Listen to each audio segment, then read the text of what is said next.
Good afternoon, folks, and thanks for joining us. Welcome to Kickboxing with Tim and the Mechanic. I am Tim Wheaton, joined as always by the one and only the Mechanic, Brandon Cuttino. How you doing today, sir? Doing good, man. Ready to talk some kickboxing with you. We had a lot going on. I know that. Man, we had a lot going on every couple of weeks. We sit down, talk some kickboxing. Why don't we start with just the freshest news off the top here? Takeru was able to get a knockout victory in Paris, capturing an ISKA World Title. This adds to his impressive, illustrious record of K1 championships. This match originally was shrouded in controversy because it had ran too long. Apparently, the organization went public and said, no, you guys need to include referee stoppages. So it was actually in the last second. There was still no bell ringside, which was a major surprise for everyone involved. But Takeru now has an ISKA title. He's got his K1 titles. This is a very impressive performance from Paris from him. And it was a great fight overall. What were your impressions on Takeru? And man, I mean, he looked good, man. He went out there, did his thing, and he got the stoppage. Like I said, I know he was really down. He was really down on himself for last year. Match with Tension. To me, basically, like I said, he took a break. Like he gave up his belts in K1. It was like, and you kind of wasn't sure if this guy was basically going to be retired or not. But he was just like, no, I just need a break. A little refresher. And then, like I said, he came back a year later, man, and it looked like he never stopped training or anything, and he was just good to go. Yeah, that's true. We actually did talk about he did walk away. He relinquished his titles. He talked about retiring. He was showing up in different promotions in China, just doing like photo appearances and stuff like that. But I'm glad to see him back in kickboxing, and he seemed to be quite happy in it, and because he was smiling throughout the match. And I know that's not always. It can be a good sign. It can be a bad sign with him. I think he was having fun in there. And Bailey Sugden followed the right game plan, but it didn't work. So he was a southpaw. He was landing the jabs. He was landing the low kicks. It didn't work, though. It just wasn't enough. Despite doing all the right ingredients against the opponent, it just wasn't, there wasn't enough stopping power like he was facing, like Takeru was facing with Tension and things like that. Takeru ate a lot of shots in this fight. He ate a lot of punches. He ate a lot of bombs. And it just didn't matter. He was in complete control from the third round onwards. It was dominant. He was landing knees to the body, punches to the body. Sugden was dropping his hands to try to defend his body, which led to the head kick knockout in it. Brennan, let me ask you, like, what happens when, like, 2 rounds, I've done my game plan against this guy, and he just keeps walking me down? Like, what happens there, right? Yeah, man. Like that's why you sometimes, man. You gotta have plan A, B, C, D, E, F, G. If one doesn't work, you gotta try to adapt and everything like that. But just like I said, man, dude, to me, Takeru was just grooving, man. He was, like I said, he was smiling because I think he was happy. I think he loved being in there. Loved being in the ring. Having the lights on him. A crowd, in there and everything like that. And man, I think he was just in his happy place. And like they say, a happy fighter is a dangerous fighter. And Takeru was definitely dangerous because, like I said, man, he was working the body. He dropped Sugden, like a few times, but before the final stoppage. But yeah, man, like I'm saying, before that head kick, man, like that fight maybe could have been done a little bit sooner, but. Hey man, shout outs to Bailey Sugden, tough guy. Like I said, I've seen him fight in Glory a few times. But yeah, man, like I said, he was a tough guy. But this was really all about Takeru, how he looked, and just just him getting back in there. Oh yeah, he stole all the headlines coming out of it, and like talking points. He is the it guy now, and he had tons of attention on him. Do we want to say anything about MTGP and a few of the slip ups that they had? Like apparently the bell was stuck in traffic, and they never thought to get a whistle or like use an app on their phone. Okay, whatever. They never updated the TV producers to tell them like stop the time when the ref stops the time. No one knew that. And also that they had the wrong time apparently printed on the ticket, so a lot of fans showed up late and missed the fight anyway. I don't know, guys. This was a big one. This was a big one to like put your stake in the ground. You have thousands of new fans watching, thousands of people from Japan who would be tuning in for the first time, thousands of potential new sponsors. It was if you were going to do anything right, this was the one time you had to do it right. Brandon, do you want to say anything on this one? Yeah, well, like like I said, I know I read where they said that they were in a tight schedule with the Japanese TV schedule. So that's why like they kind of had to keep the show going instead of waiting. So yeah, I guess someone could have ran to a dollar store and got like a whistle or something like that. It was just a weird one. One fight did officially go overtime and a person suffered a knockout because of it. But yes, I don't know, weird stuff. Anyway, we'll move on from that one. And now let's talk about, we got some fan questions and it relates to this. So let's do this one right now. Some fan questions came in talking about what is going on with Takeru, Rodtang, and Superlek. Now, apparently Rodtang and Superlek don't want to fight each other. Rodtang has been calling out to fight Takeru for a while now, more than a year. He says, I want that guy. Takeru says, hey, let's do it. I'm signed and won. I got my win. I got my ISKA title. Let's fight. And then Rodtang says, nah, let's get some wins. Well, what's going on here? So we got Superlek, we got Rodtang, we got Takeru. What do you do, Brandon? To me, I feel like Rodtang doesn't want the smoke, man. If you look at his past competitors, I think they've all had zero fights in one. I think a lot of them were it was their debut fights. So I mean, you got a guy who is well known, well established, a champion from other organizations, saying, "Hey, I'm ready for you," and your response is, "Oh, you got to get some wins first." It doesn't seem right. And he's coming in with 3 K1 titles. He's coming in with an ISKA belt. Rodtang saying, nah, man, that's below my level. And this is a shout out to the people, the great people at Beyond Kickboxing for kind of putting this stuff together. So Rodtang fought Jito Yibu in kickboxing, who's 0-1 at the time in one championship. He fought Tagir Kalalov, who was making his debut. He fought Daniel Williams, who was making his debut. He fought Jacob Smith, who was making his debut. And then most recently, he fought Edgar Tabarez, who was also making his debut. But some of these, like Jacob Smith was quite a good one for Muay Thai. Like he had a lot of titles outside of it. A few of these other guys were big names. Like I think Tagir Kalalov had some accolades. But like, I mean, Daniel, no offense to anyone, like Daniel Williams and Edgar Tabarez weren't coming in with a bunch of accolades, whereas the accolades that Takeru has put together just make sense. This is it. He is the champion from another promotion. He went overseas to get another championship belt just for funsies. Man, this is the match. Make the matchup. What's the problem here? What, Rodtang? What's the problem? Man. And then what do you do with Superlek? Superlek's actually the kickboxing champion in this weight class. Him and Rodtang apparently don't want to fight anymore. They've been paired up twice now, and it's kind of fallen apart both times. But now they're saying that we don't want to tie versus tie. We only want to fight Farang. So we want to fight like Jonathan Haggerty and guys like this. What do you do in this case? Like we got Jonathan Haggerty hanging out there as well, kind of in that range, kind of in that area. Just captured a title. What do we do? If you're the matchmaker, what do you think? I'm like, didn't Superlek say like, oh, I kind of want to fight foreigners for a while. Like I don't want to fight Thais. Like that. But I I would be down for a Jonathan Haggerty fight. I'm cool with that. But again, man, dude, this is one, man. Like I said, you don't know what's going on. Kickboxing fights don't really happen. So I don't really know. I don't really know what Chatri and them are gonna do. Yeah, that's the undertone of like you have these 4 fighters under contract: Haggerty, Rodtang, Superlek, and Takeru. They're all under contract. They all want to fight each other. There's no bad pairing. Just make the matchups. That's it. Like that's it. Like we don't want to sit here a year from now and be like, what's going on with that thing? What's going on with the contract? Why are we stuck in negotiations? Let's get it done. This is a major opportunity of champion versus champion from other organizations under the one championship banner. This is such a major opportunity. And one championship has stars in this space. Takeru is a big deal in Japan. Rodtang is a big deal internationally. Haggerty and Superlek are making names for themselves. They're becoming crossover stars to, MMA promotions and stuff like that. They're becoming names. If you don't get it done, I'll be so embarrassed on your behalf. We'll be cheated out of these great matchups. And I do have a feeling that a year from now, we're going to be talking about what happened with that. You know what I mean? Am I wrong here? Yeah, no, man. Like I say, there was a while we were still waiting on that Anissa Mexican Janet Todd fight. Yeah, I mean, Vitor Belfort was signed to one. Misha Tate was signed to one.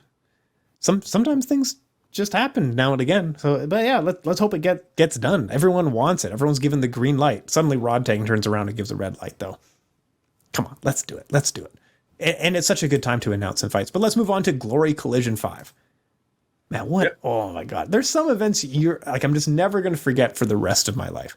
Glory Collision 5 is one of those events where the landscape of heavyweight kickboxing shifted.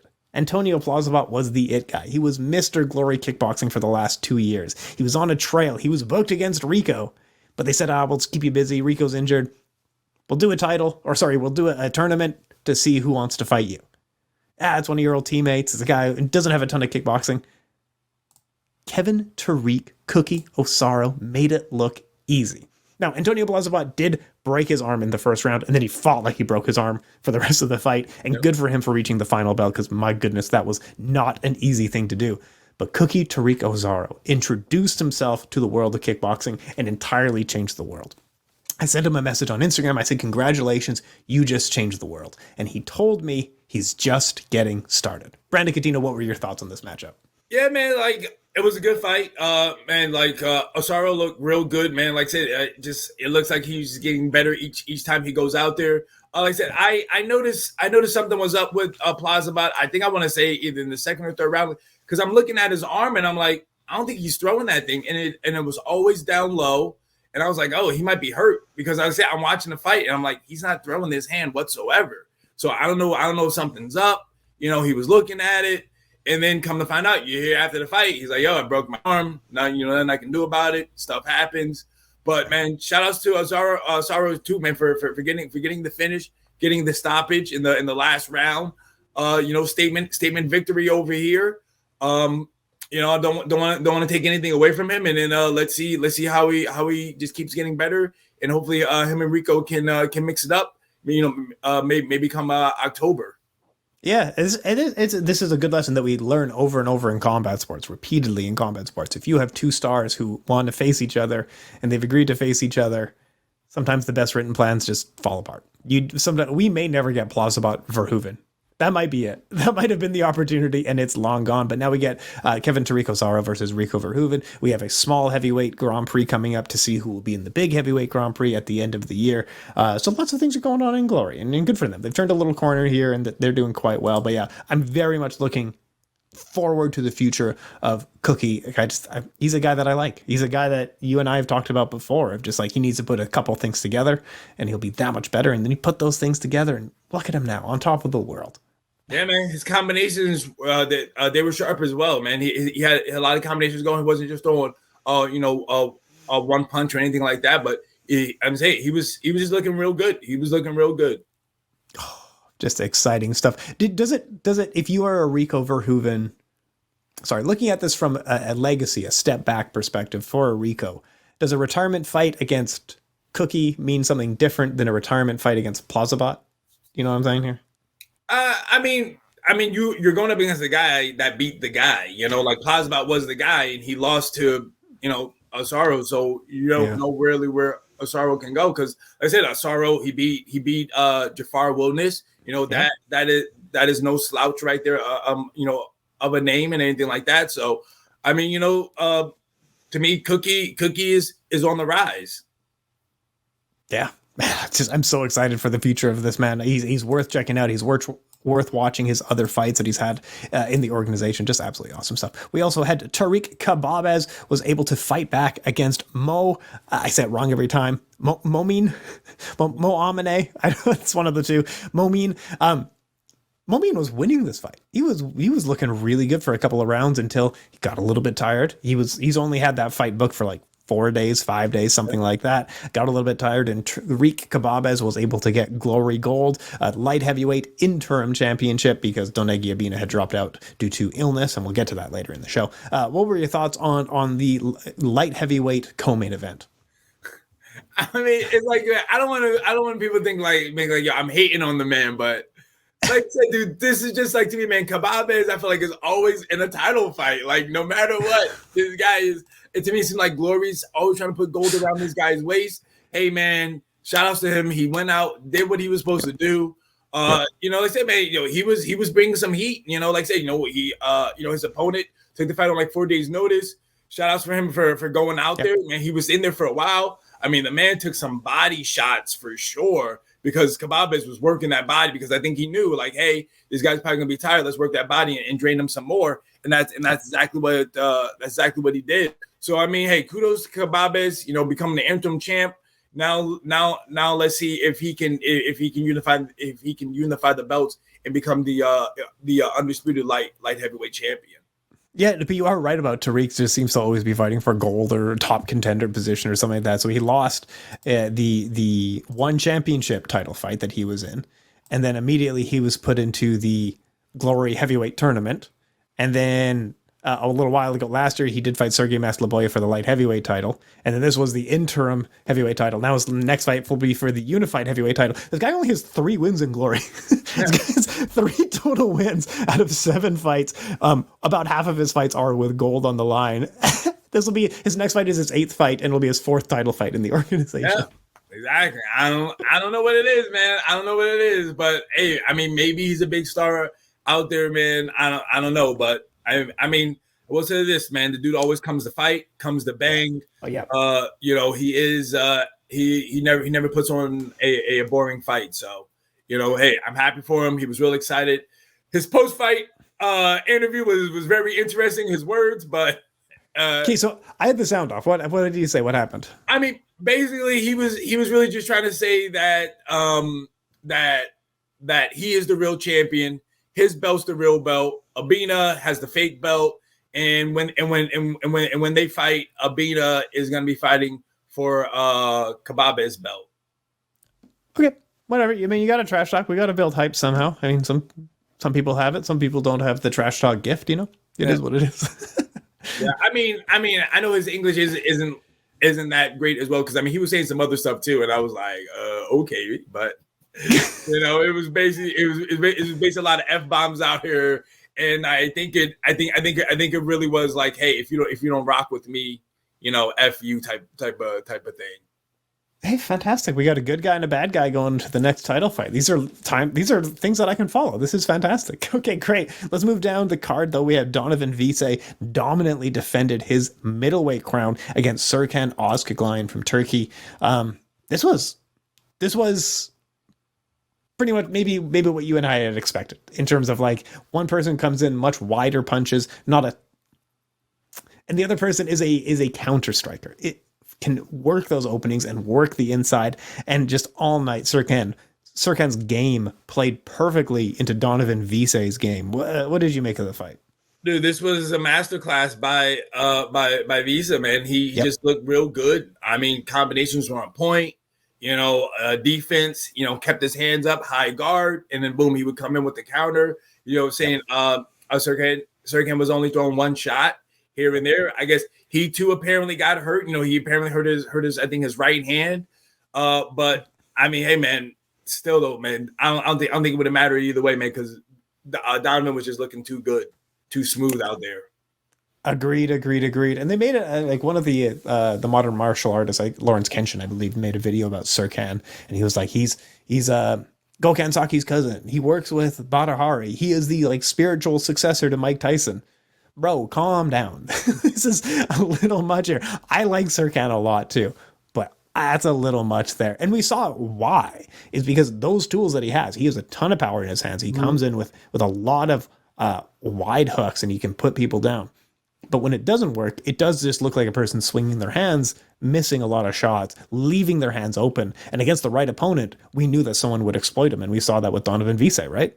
Yeah, and like I said, dude, I mean, I don't know who's going to be next for the champ, but I mean, whoever it is, man, they got to bring their A+ game. Forget just A game; they need to bring their A+ game against them. Yeah, co-sign with that. We also had Andy Semelier defeated Jay Overmeer, this time for the Glory welterweight title. The other time was for the Infusion welterweight title. This was a close matchup, though, and I think some of the judges had it like 5-0.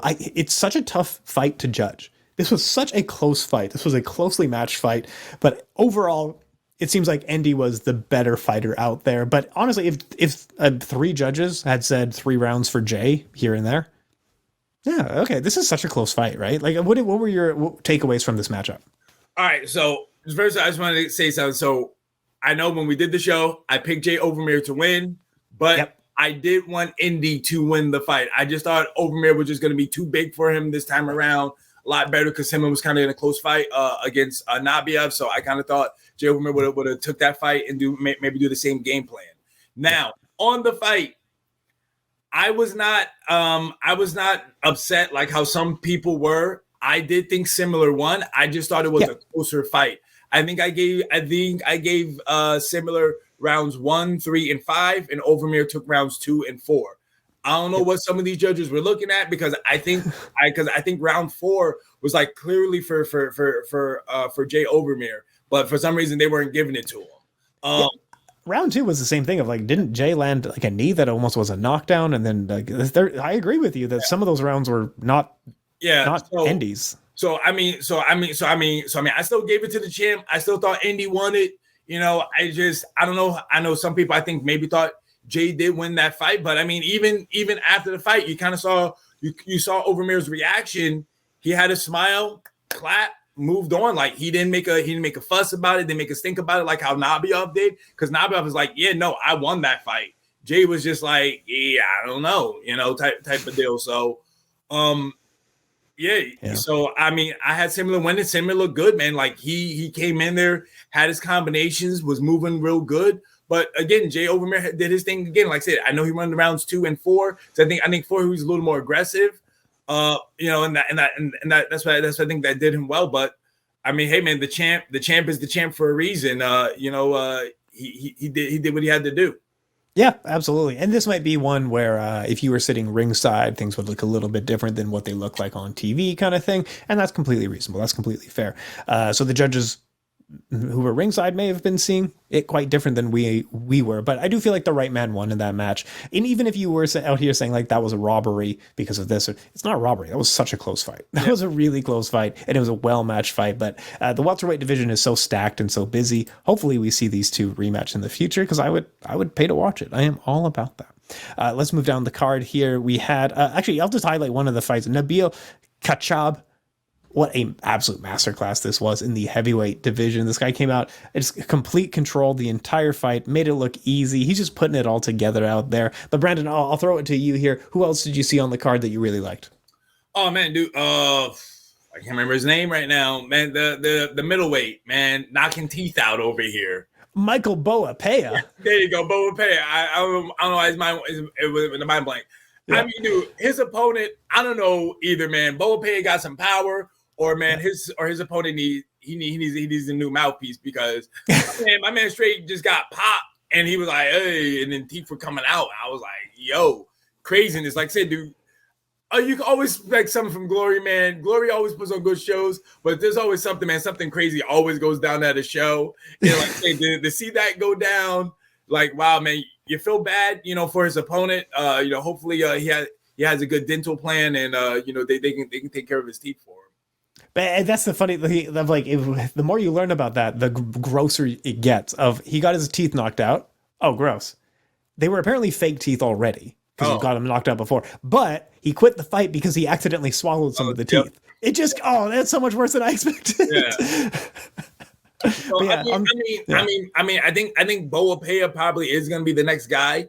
I want to say for Visa, but I mean, you just never know. Who they could sign somebody out the woodworks and be like, oh, he's the next person. But I think Boa Peña kind of has done enough to kind of say, hey, let me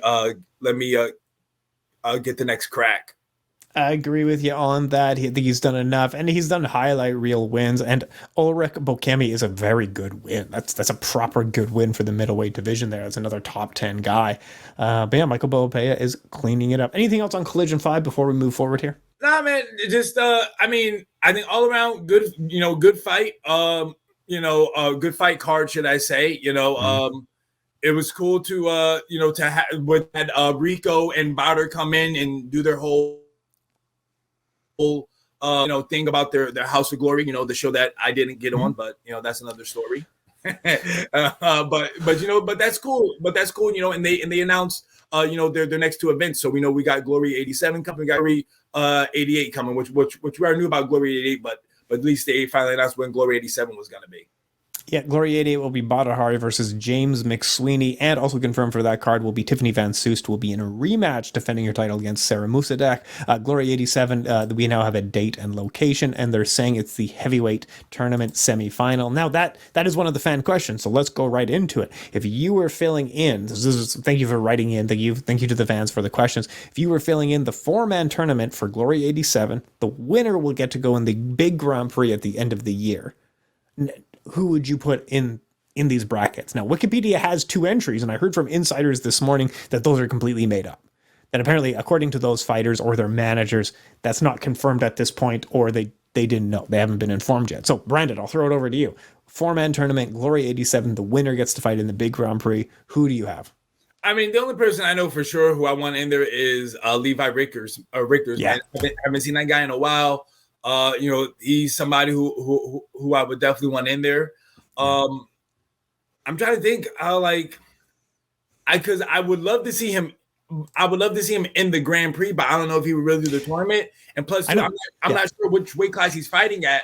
But Gokhan Saki, I know he's done heavyweight, but also too I know he's done light heavyweight. I think his last fight, I think when him and McSweeney fought, I think that was at heavyweight. So I don't know if that's where he was staying, just for that one fight, and then he's going to try to go back to light heavyweight. But I mean, I think Saki would be good to be in there. So you kind of get the future, you get the old guard right there, and then other 2 people. I mean, I don't know when Overeem's suspension is up.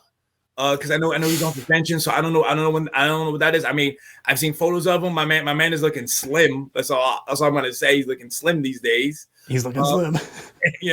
So I mean, he could be light heavyweight now, but who knows? Man, he could barely make 205 pounds in 2003. There's no way. He's gonna die if he tries to make 205, right?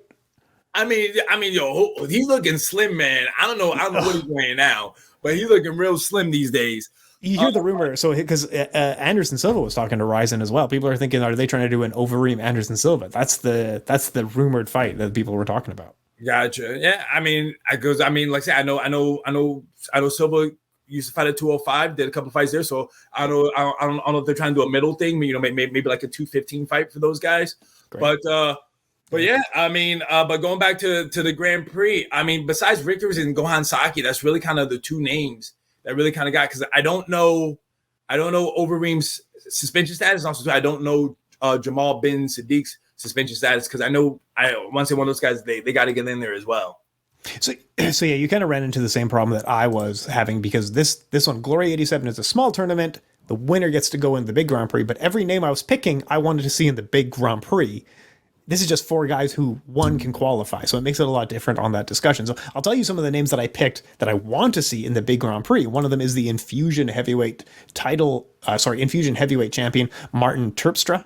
He needs to get a pass right into the big Grand Prix. I don't want to see him have to qualify. He's qualified if he's the Infusion champion. You also have the KOK, King of Kings, kickboxing champion, Mikhail Turnsky from Poland, and he's undefeated in Glory. He has 1 win. I think he maybe fought on Glory 44, if you're familiar with that one. But yeah, now he's the KOK heavyweight champion. But again, I don't want to see him qualify. I want to see him fight in the big Grand Prix at the end of the year. But yeah, the same with, just like you were talking about, Levi Richters.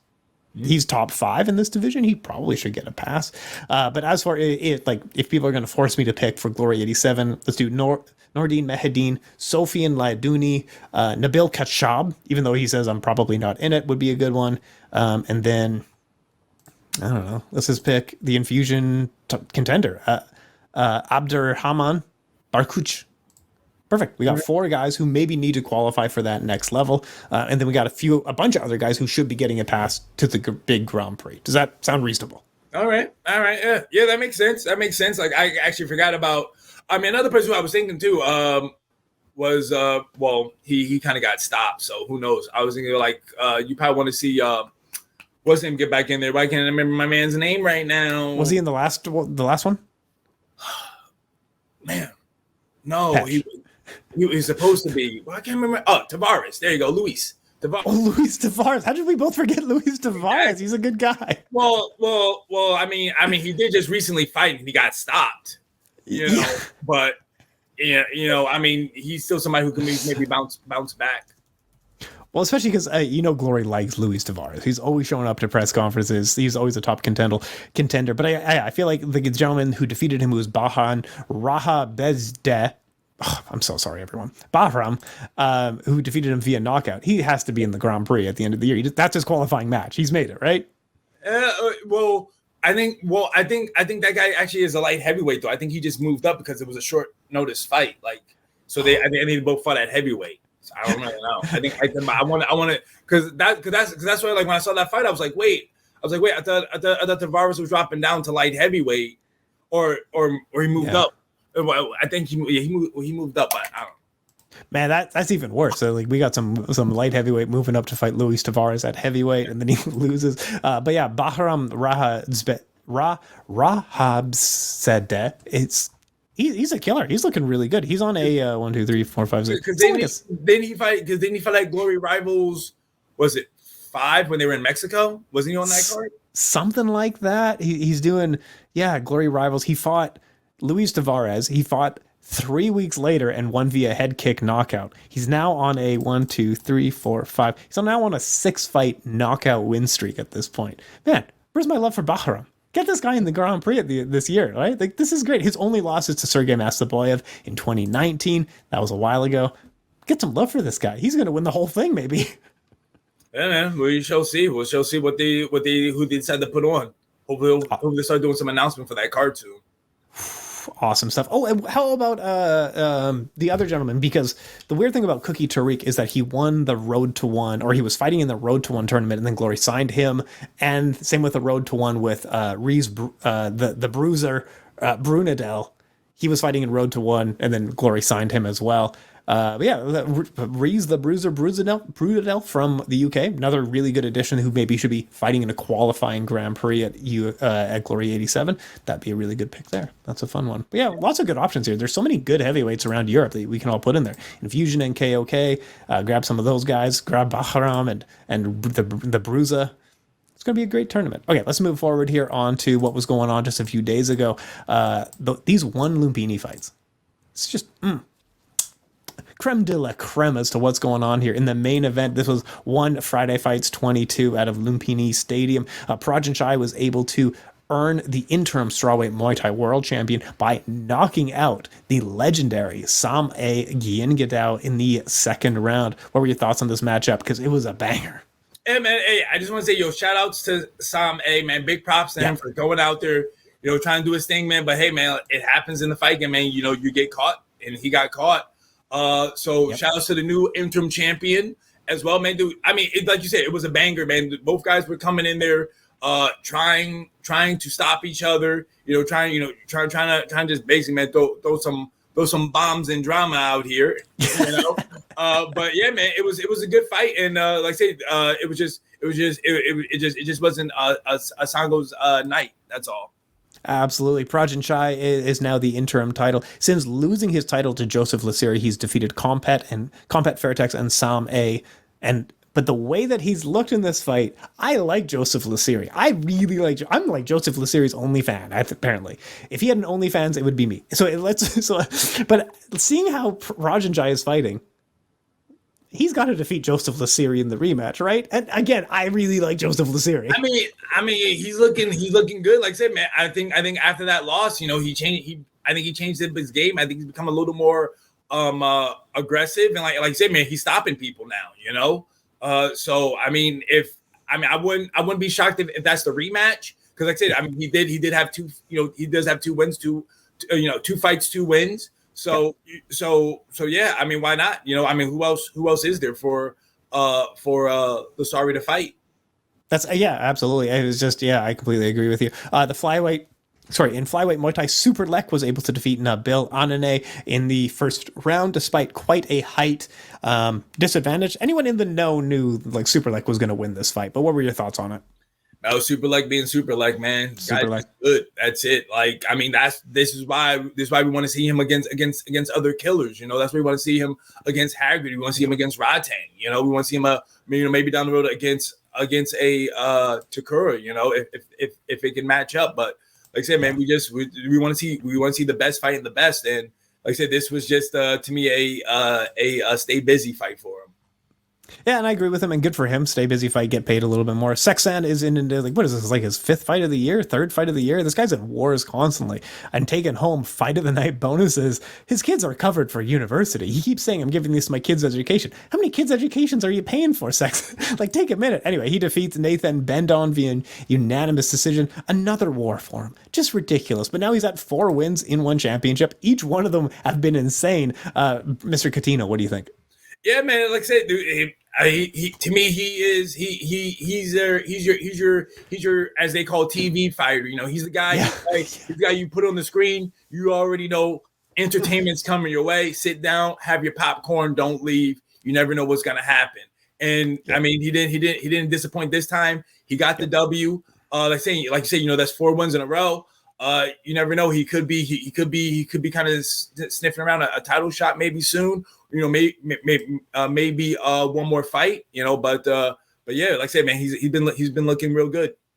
Absolutely. We also had the King of the North from Scotland. Nico Carrillo defeats Muang Thai, the elbow zombie, via elbow strikes in round 2. You also had Sida Chai going to war in a really great fight against, Sida Chai's a legend, man. He went to war against Silky Smooth from the US, Eddie Abasolo. Really fun fight. What were your thoughts? Do you want to throw in on either of those? Yeah, no, I kind of want to say, I felt like Eddie Abasolo he went, like, to me, I think there's sometimes when you fight Sida Chai, you kind of give him too much respect. You let the man dictate the pace. But I kind of thought Eddie was kind of in there, like they were like in tight, you know, like phone booth fighting a couple of times. But Sida Chai, man, he looked good in the phone booth, man. He was, you know, rocking those 4 rounds gloves, man. He was getting his counters on, you know, throwing.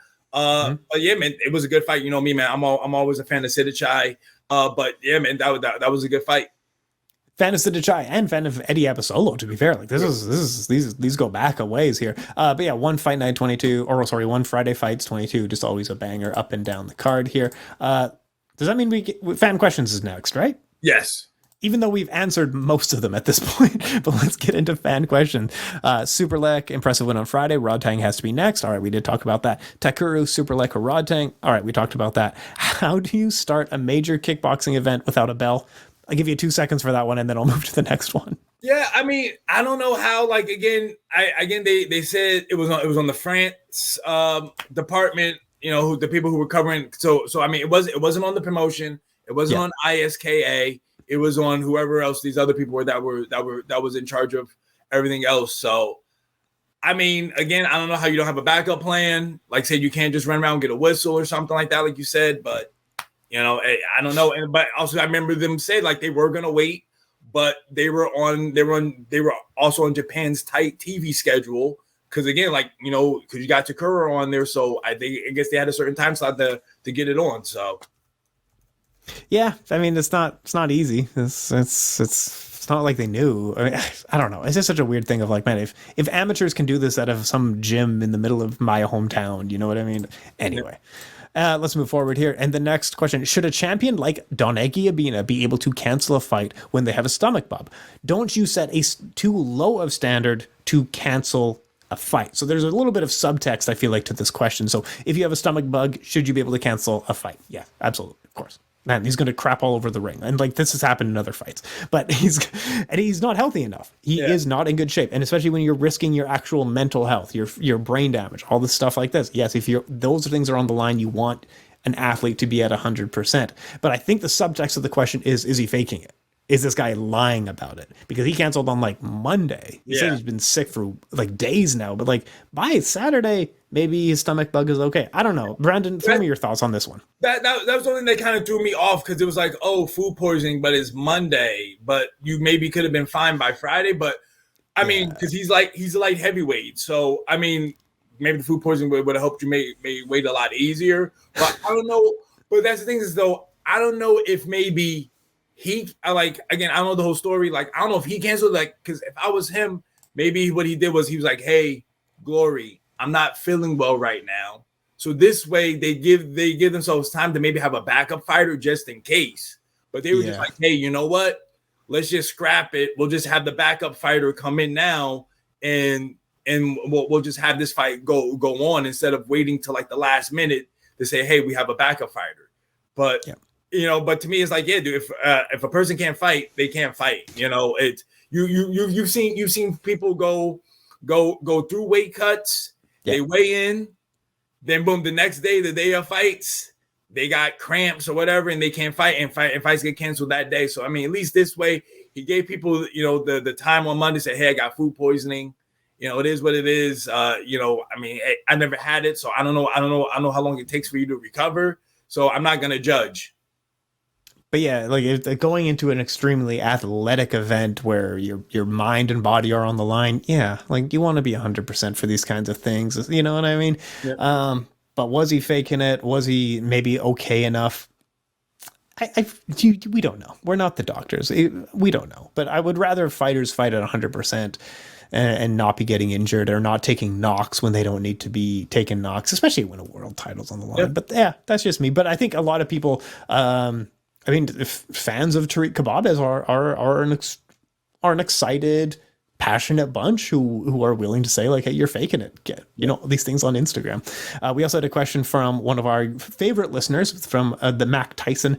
Make sure to check out his podcast covering karate combat and all the like. He did ask us, where does Nabil go from here? RWS, karate combat, or another One Friday Fights? Hey, Nabil Anane, he is like, what is he? 6'9", 6'2", but he's only 19 years old. Is the thing. He's 19 years old. He's already got about 40 fights to his name professionally. He's already fought in one RWS. He's fought on Rajmanern.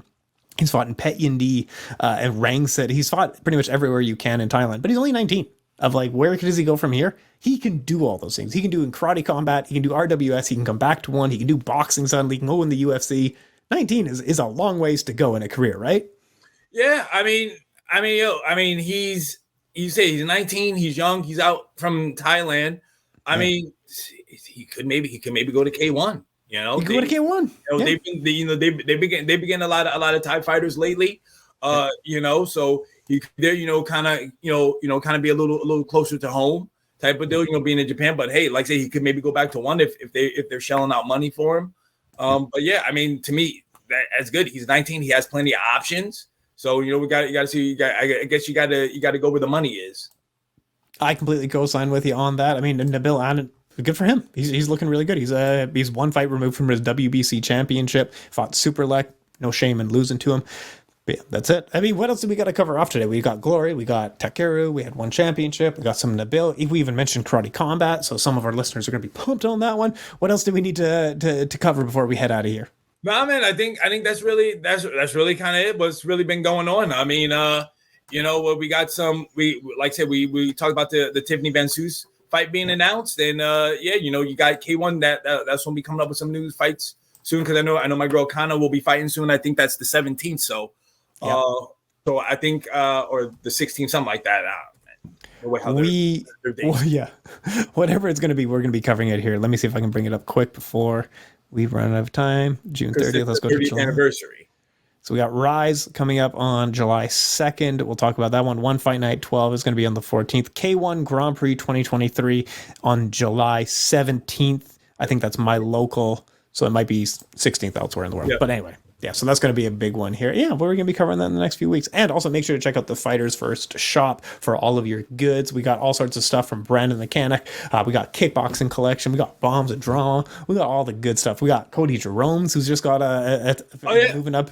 Yeah, we got exactly. Yeah, shout outs to Cody Jerome getting the W, and also shout outs to Kate Clement as well, man. They both got W's, and Kate Clement, man, pro debut, winning a title.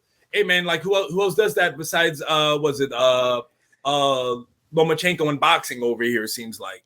Man, this is awesome. She's got more metal, more gear to add to her name now. Absolutely awesome stuff. Congratulations to the entire Fighters First team. It's been a good year for Fighters First fighters, eh? Yeah, man, and like I said, hopefully say September, more gold will be added over here. Let's do it, bro. Hey, Mr. Cuttino, huge thanks for your time. Much appreciated, and we'll talk to you in a couple weeks. All right.